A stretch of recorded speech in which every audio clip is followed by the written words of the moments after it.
Today, we're going to break down a health issue that has quietly exploded into a global epidemic, touching hundreds of millions of people and hitting economies hard. Yep, we're talking about diabetes. So let's just start with a number to get a sense of the scale here. As of 2021, 537 million adults across the globe are living with diabetes. To put that in perspective, that's more than the entire population of the United States and Canada combined. It's a truly staggering figure, and it tells you right away that this is a crisis we all need to understand. And with that massive human cost comes an equally huge economic one. Check this out. Global healthcare spending on diabetes hit $966 billion in just 1 year. And that's not just the cost of medication. Nope, it's the much bigger expenses of managing really severe complications, it's lost productivity, and it's the incredible strain this puts on our entire healthcare system. Now, for probably the toughest number of them all, 6.7 million. That's how many deaths were linked directly to diabetes and its complications in 2021 alone. It's a stark reminder that this is way more than just some manageable condition. It is a leading cause of death around the world. You know, this problem isn't just big, it's getting bigger, fast. We're not even close to a plateau. Just look at this chart. The projections show us going from 537 million people today to over 784 million by 2045. That trend line is nothing short of a global wake-up call. So, we've seen the numbers, and they are overwhelming. But what is actually happening inside the body? Let's decode the disease itself. Okay, so at its very core, it's all about insulin. Think of insulin as the key that unlocks your body's cells, letting the glucose or sugar from your food get inside to be used for energy. With diabetes, that key is either missing or it's broken. This means all that sugar gets stuck and builds up in your blood, and that's where all the trouble starts.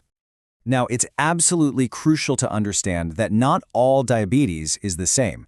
As you can see here, the vast majority of cases, we're talking a massive 90 to 95%, is type 2. That smaller slice, type 1, is a completely different condition, and it's really important to know the difference. So here's the main difference in a nutshell. Type 1 is an autoimmune condition. The body basically attacks itself, destroying the cells that make insulin. It often starts in childhood. Type 2, on the other hand, is all about insulin resistance. The body is still making insulin, but the cells just aren't listening to it properly. And this type is heavily linked to lifestyle and usually develops in adulthood. So, understanding the what and the why naturally leads us to the consequences. That high blood sugar we were talking about, it isn't just a number on a test. It creates this devastating ripple effect that impacts people, families, and whole societies. I want you to think of all that extra sugar in the blood as a kind of slow-acting poison. Over time, it damages blood vessels and nerves all over the body, and that damage is what leads to some of the most serious complications imaginable: heart attacks and strokes, kidney failure that requires dialysis, irreversible vision loss, and even amputations.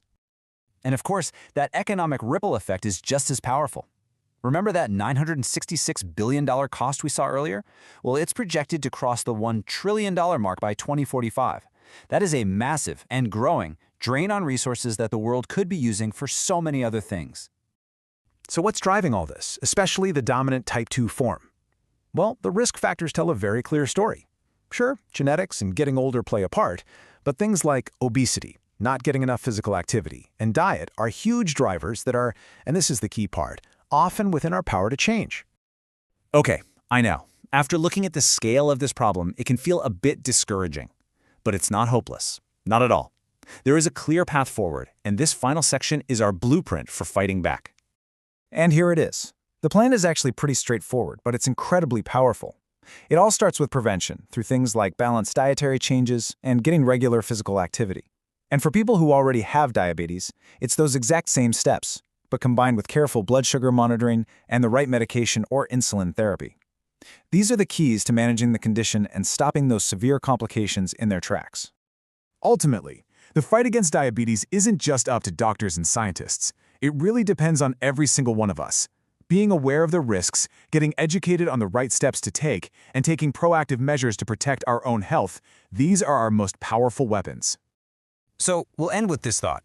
That scary projection for 2045, that's 784 million people, that's not set in stone. It's a possible future, but it's one we can still change through the choices we make today, for ourselves and for our communities.